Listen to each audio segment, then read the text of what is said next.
Halo semuanya, Assalamualaikum warahmatullahi wabarakatuh. Perkenalkan, saya perwakilan dari kelompok saya, kelompok konseling beranggotakan saya sendiri, Nafa Cynthia, Rizka Wahyu, Amira Milata Syifa, dan Medista Rohayati.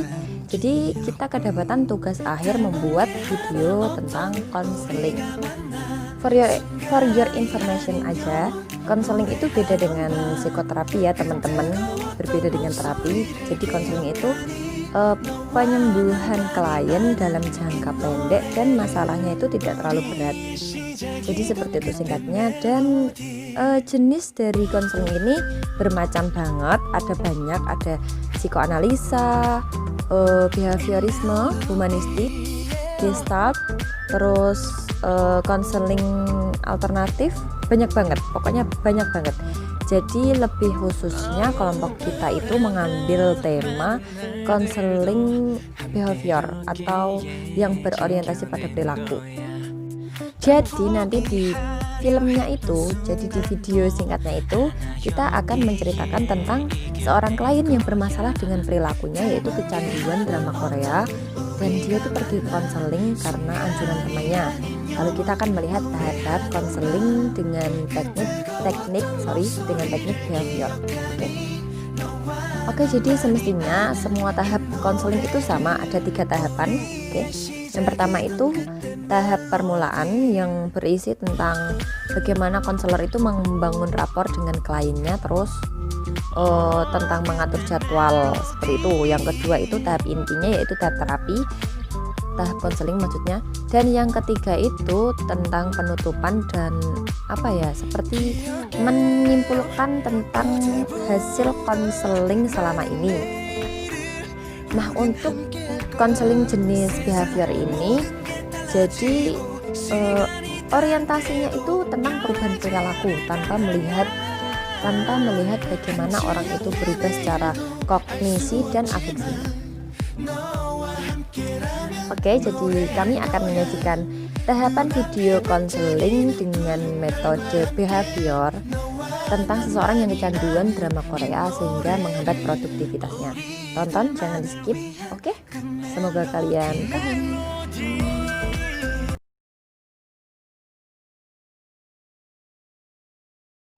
Telepon Rizka dulu ah. Ih, kok nggak angkat sih? Riz, angkat dong, Riz. Yaudah, kalau Rizka aja deh. Sekalian submit.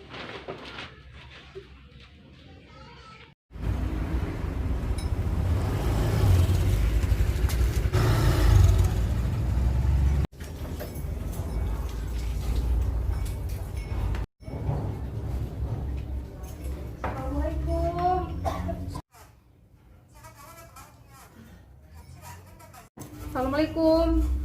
Salam. Astagfirullahaladzim, Rizka. Telepon bolak-balik gak diangkat. Buka deh kamu. Ada apa? Ada tugas, Rizka. Tugas apa? Tugas IPA, laporan praktek IPA. Udah sana mandi dulu. Kan besok. Sekarang, Rizka. Iya. Ih, Cepet.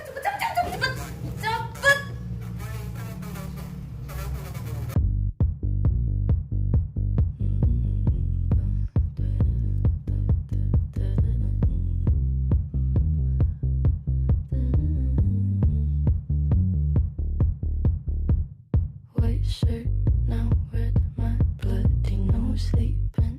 You're on your tippy toes, creeping around like no one knows. Think you're so criminal.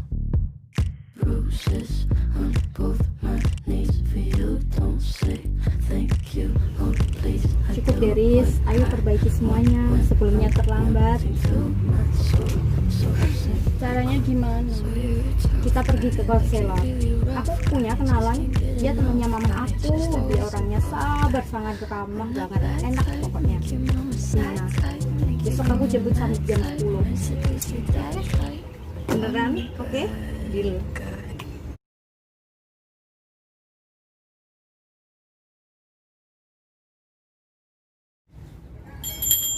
Assalamualaikum. Permisi, Bu Amira. Adista. Iya, Bu. Lamanya kita nggak ketemu. Ya, silakan duduk.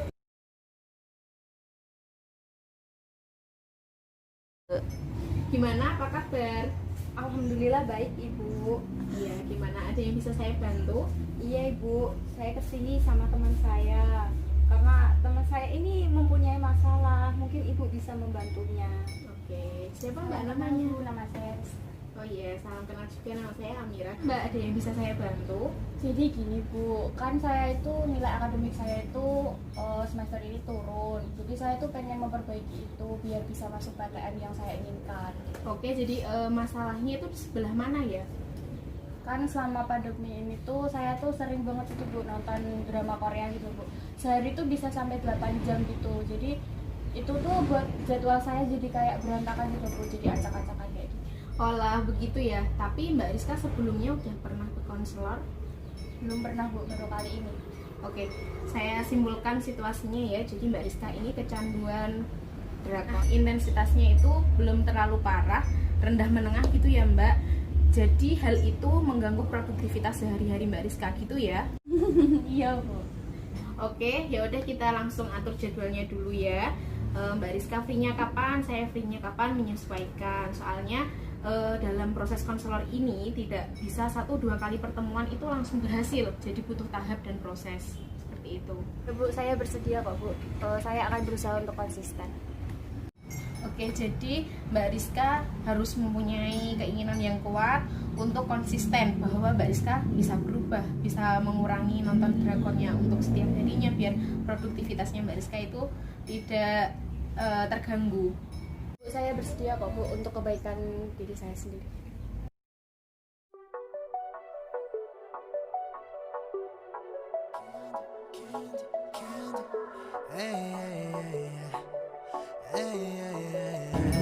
Mulai besok kesini sendiri ya.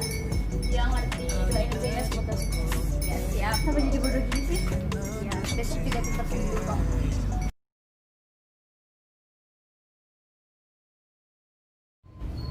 Oke Mbak Rizka, kita lanjut sesi konseling selanjutnya ya. Jadi kebiasaan buruk ini sebut saja dengan kecanduan ya, kecanduannya tapi dalam konteks film atau drakor ya.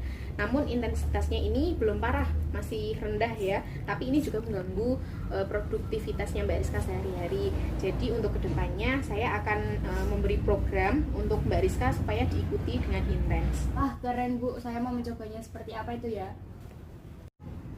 Jadi Mbak Rizka, program pertama yang saya berikan kepada Mbak Rizka itu cara mengatur waktu yang benar, time management ya Mbak.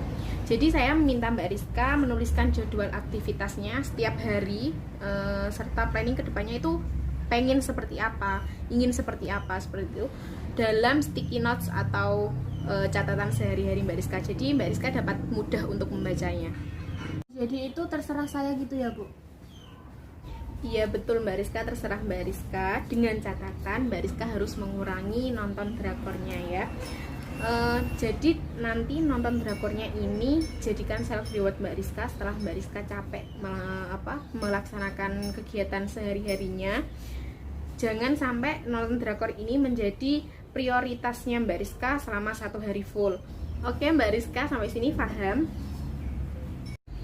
Oh iya Bu, baik saya paham. Jadi nanti malam saya mau coba buat listnya dulu ya.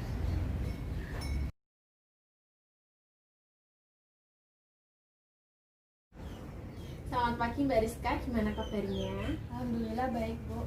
Oh iya, ngomong-ngomong tentang list kemarin yang saya suruh buat itu lancar atau masih ada kesulitan?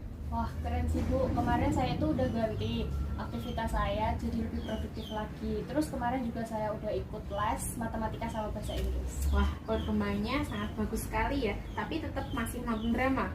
Kalau nonton drama sih masih sih Bu, buat lanjutin episode yang kemarin yang belum ke tonton. Olah gitu tah. Berapa lama nontonnya? Saya cuma 2 jam sih Bu, karena keburu udah ngantuk. Olah gitu ya, ya istirahat itu paling penting. Oh iya, ngomong-ngomong Mbak Rizka pengen lanjut di mana? Saya pengennya di UGM sih Bu, kalau nggak di UMY. Soalnya saya pengen ambil jurusan psikologi. Wah, itu bagus banget ya Mbak. Cita-citanya nampak cerah di depan, udah kelihatan ya, semoga lulus PTN.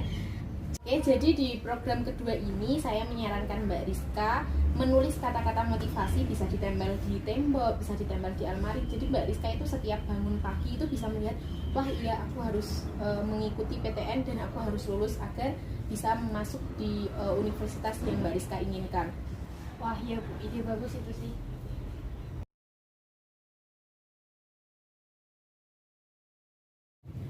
Gimana kabarnya Mbak Rizka? Iya Bu, alhamdulillah kabar saya baik. Oh ya, alhamdulillah. Bagaimana tentang kegiatannya kemarin? Baik-baik saja atau ada masalah? Itu Bu, saya kan udah menjadwalkan kegiatan saya untuk mendekor kamar saya supaya ada vibes produktif. Saya rasa itu berjalan lancar sih, tapi terkadang saya itu kepikiran buat nonton drakor, buat rebahan lagi kayak gitu sih Bu. Oh, nggak apa-apa itu Mbak Rizka. Hah, maksudnya? Iya Mbak, nggak apa-apa. Kamu itu boleh nonton drama Korea, tapi untuk hiburan, bukan untuk prioritas keseharian Mbak Rizka. Gitu ya. Kamu nonton drakor itu sebagai self reward setelah kamu kelelahan, istilahnya memperjuangkan PTN ya agar lulus. Seperti itu. Kamu juga boleh istirahat Mbak, jangan terlalu lelah, jangan kemudian kamu rebahan terus nonton drakor, itu menjadi kegiatan prioritas tadi. Kalau kayak begitu nanti kamu jadi malas lagi seperti dulu gitu Mbak. Sampai sini paham? Oh alah gitu ya Bu. Baik Bu, saya akan lebih semangat lagi untuk menjalani apa itu kegiatan saya. Saya tidak ingin nilai saya turun lagi. Ya itu betul ya. Nahan hal menggiurkan itu penting banget untuk kepentingan masa depannya Mbak Rizka. Tapi tidak ada yang melarang untuk Mbak Rizka nonton drakor seperti itu ya. Wah Mbak Rizka kelihatannya senang sekali ini. Ada apa Mbak? Ini loh Bu, saya tuh dapat cat dari Dista. Katanya tuh peringkat saya naik. Wah, nah kan Mbak Rizka dapat melewati semua ini. Tentu saja ini hal yang berat ya Mbak. Iya sih Bu, berat banget. Saya tuh nggak nyangka bisa sejauh ini, bisa sampai sejauh ini. Benar, Mbak Rizka melewati program yang saya tentukan ini mampu konsisten sehingga mendapat hasilnya sekarang. Tapi drakor tetap nonton ya Mbak. Oh iya sih Bu, masih nonton, tapi udah jarang. Soalnya kan saya ada persiapan untuk lulusan. Oh iya Mbak, saya tahu kedepannya ini pasti ada ketika kamu itu capek, pengen istirahat, atau nanti saat libur panjang pasti kan Mbak Rizka waktunya sangat terbuang ya, karena sudah tidak ada pelajaran untuk mengikuti ujian-ujian, karena sudah melaksanakan ujian pasti ingin melakukan yang diinginkan. Iya sih Bu, saya juga khawatir akan hal itu. Tidak usah takut Mbak, kuncinya itu boleh istirahat, tapi jangan kelamaan. Ketika Mbak Rizka sudah merasa hal demikian, buatlah list kegiatan seperti pertemuan kita awal, kegiatan Mbak Rizka awal itu. Jadi Mbak Rizka itu bisa lebih ada gambaran lah ya. Terus jangan lupa makan sehat, olahraga, bisa main dengan Mbak Rizka. Jadi banyak hal nyata yang harus Mbak Rizka lihat dan rasakan. Saya juga penggemar drakor loh Mbak. Bu, saya juga udah punya komitmen seperti itu sih. Saya akan melakukan apa yang saya inginkan, tidak lupa tempat sama waktunya. Saya udah punya pikiran terbuka akan hal itu. Oke Mbak, itu sangat bagus sekali ya. Sesi konseling ini hari terakhir ya saya sudahkan karena perkembangannya Mbak Rizka sudah baik.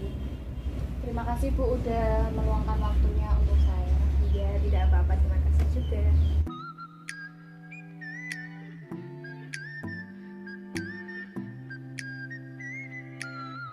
Halo semuanya yang sudah menonton, bagaimana dengan video yang tadi? Setelah melihat ilustrasi konseling dengan pendekatan behavior, apakah kalian menjadi lebih paham atau semakin bingung? Harapannya sih jadi lebih paham ya.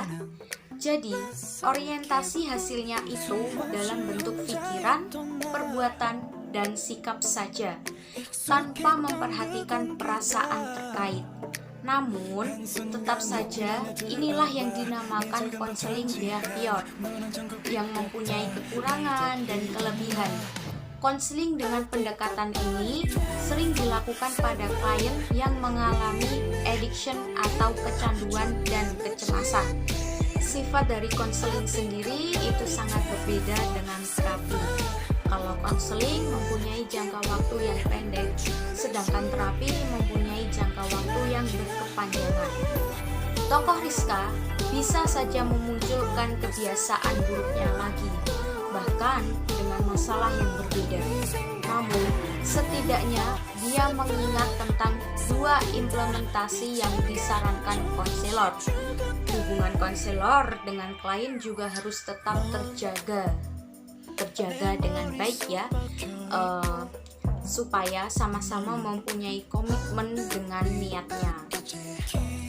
Kemudian cukup sekian video kali ini, semoga bermanfaat buat kalian semua. Wassalamualaikum warahmatullahi wabarakatuh.